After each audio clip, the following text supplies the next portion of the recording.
Are you utilizing the money I send you appropriately? Simply saving it isn't the intended purpose, as my mom advised me. However, I never received any money. While I was perplexed, my younger sister Megan entered the living room. Her face was pale, and I vividly recall the expression on her face at that moment. My name is Amy Brenda, a college student in Los Angeles. My parents resided in the countryside, so I moved to Los Angeles for college.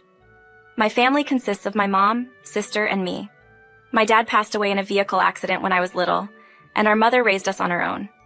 Our family ran a bakery with a long history, but after my dad's passing, my mom contemplated closing it. Despite its struggles, she believed it was an important legacy and kept the store running. Honestly, the business wasn't thriving, but I was determined to take it over and make it prosperous after graduating. Living alone in Los Angeles for the first time brought anxiety. My mom, concerned for me, offered to send $2,500 monthly. Even though she worked tirelessly in the bakery, I felt guilty about accepting the money. I expressed my concerns, but she insisted she was glad I would take over the store and encouraged me to enjoy my time in college. Reluctantly, I accepted her kindness and managed my expenses with the $2,500 monthly allowance and income from my part-time job. Despite financial constraints, I declined invitations to save money, contemplating the sacrifices my mom made to send it. I intended to repay her as soon as possible and refrain from using the money. Unexpectedly, the monthly funds ceased. Previously sent regularly, I grew worried and called my parents' house, fearing something had happened to my mom. Fortunately, she was fine. Knowing the financial challenges she faced with the bakery, I hesitated to bring up the issue. Upon realizing my mom had stopped sending me money, I concluded that I needed to work to sustain myself. Consequently, I dedicated more time to a part-time job. Until then, I had only worked after school, but I began working at a bakery before classes started. Waking up at 6:05 a.m. every day took a toll on me physically. Some days, I grew increasingly drowsy in class and struggled to comprehend my studies. Considering my financial challenges, I contemplated talking to my mom about resuming the financial support. I wondered if she was facing difficulties making ends meet, making it challenging to send money regularly. However, the thought of burdening her with my financial struggles prevented me from discussing the matter. One day, while attending a class at college, I suddenly felt dizzy and eventually collapsed. My consciousness faded as a crowd gathered around me. Someone called an ambulance, and the next time I woke up, I found myself in a hospital room with an IV attached to my arm. Realizing I was alive, I felt a sense of relief. A nurse entered the room, and upon noticing my wakefulness, she promptly informed the doctor. The doctor explained that my collapse resulted from overwork and malnutrition, as I had been eating less to save money. My body had become unnaturally thin without my awareness. The doctor requested my parents' contact information to keep them informed. Reflecting on my mom's likely reaction, I couldn't bear the thought of her blaming herself for my collapse due to financial constraints. Desperate to shield her from this guilt, I pleaded with the doctor not to inform my mother.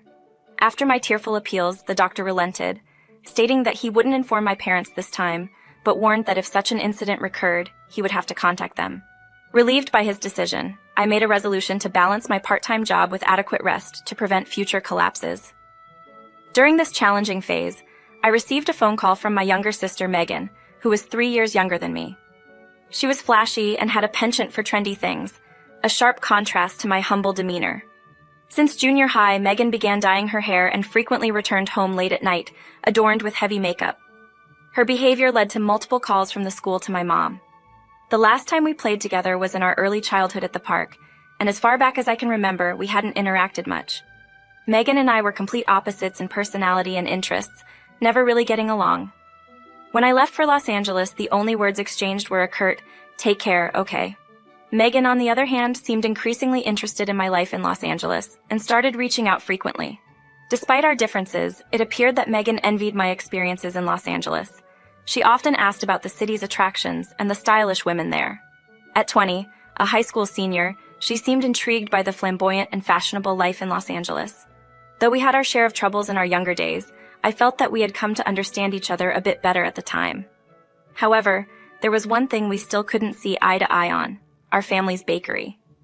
While I loved my mom's bakery, Megan deemed it outdated, disrespecting our family's legacy. She called me one day suggesting that I shouldn't take over the bakery. According to her, studying economics meant I should find a job elsewhere, deeming the idea of mom continuing to run the bakery as ridiculous. She chuckled as she expressed these opinions.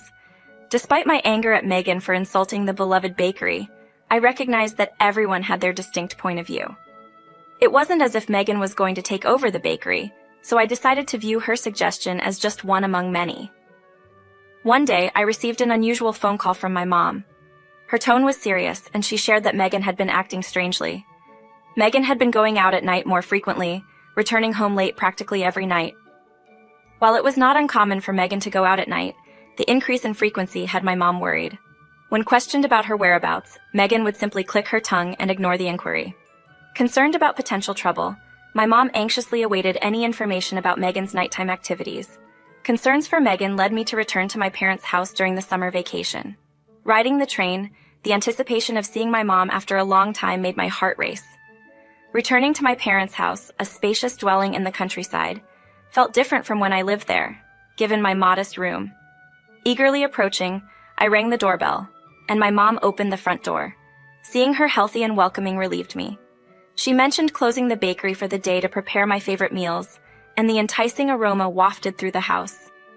Excitement filled me as I was about to step inside, but my mom stared at me, mouth agape. Perplexed, I wondered what was wrong, but she brushed it off and ushered me inside.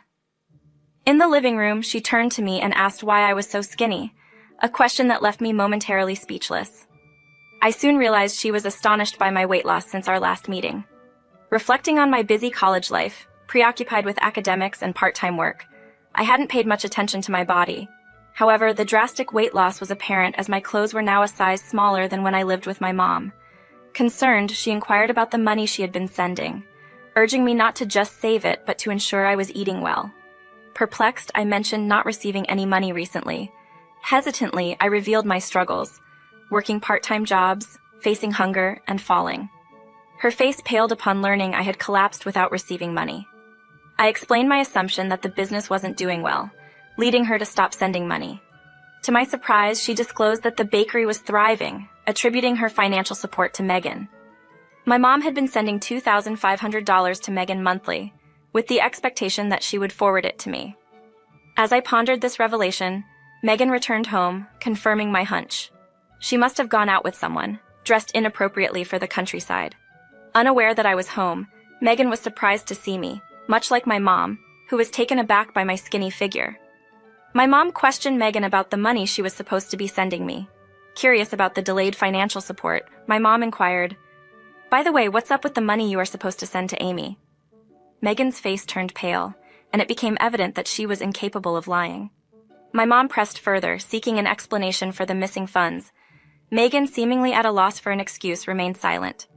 Addressing the weight loss issue, my mom confronted Megan, stating, "So your sister has lost so much weight because she wasn't receiving any money?" Megan, likely feeling guilty, slowly opened up. It turned out she had been using the money for classes, attending confectionery school after regular high school hours. Megan believed it was essential to learn pastry-making skills for the future of our family bakery. Misunderstanding that our business was in economic crisis after my mom started sending me money, Megan took the initiative to attend confectionery school to help the store. In truth, the business wasn't struggling. My mom expressed her disappointment, stating Megan should have at least talked to her about it. In response, Megan tearfully claimed that my mom had only cared for me and given me items from the bakery. She felt unloved and believed my mom favored me. Reflecting on their past, Megan explained that my mom used to say, "This is only for you, Amy," and gave me cookies. It was likely because I had always expressed my desire to take over the store. My mom might have intended for me to learn the taste of our products, but Megan interpreted it as favoritism. Megan's behavior had deteriorated since middle school, perhaps seeking my mom's attention. Hearing Megan's emotional confession, my mom was left to ponder the complexities of their relationship. "Megan, I had no awareness that my actions were causing you loneliness ever since your father passed away. I was absorbed in managing the store, and I sincerely apologize for that. My mother also expressed her apologies to you, tearfully." Witnessing Megan's tears, I too felt remorse and extended my apologies. Amy apologized to me as well, and Megan was crying so intensely that her face became swollen. This was a side of Megan I had never seen before. Despite her previous teasing about our parents' bakery, she must have been contemplating our situation in her way.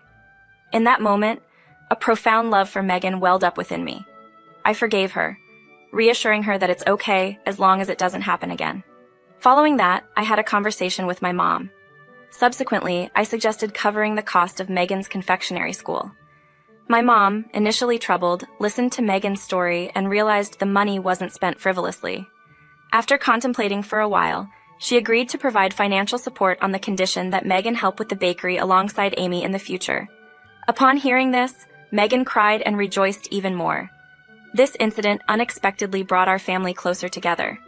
Shortly after, I returned to college in Los Angeles.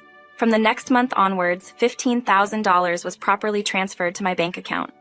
This allowed me to reduce my part-time work hours and focus on my studies. After graduating, I returned to my parents' house. When I rang the doorbell, I was warmly greeted by my mom and sister. True to her promise, Megan had come to assist at the bakery. Collaborating with Megan, we created new pastries, showcased them on social media, and established an online store. This venture quickly gained popularity due to social networking sites. Our pastries, blending classic and contemporary styles, appealed to people of all ages. We received extensive coverage from TV and magazines, bringing happiness to my mom. When she expressed her gratitude to Amy and Megan, an inexplicable wave of emotion overcame us, and tears flowed. We were relieved that our hard work had paid off despite the challenges we faced. Today, our bakery remains popular, with a constant stream of customers waiting in line. As I craft pastries, I reflect on how grateful I am to be part of this family. I appreciate having my mom and Megan as my family members, and I am genuinely thankful for it.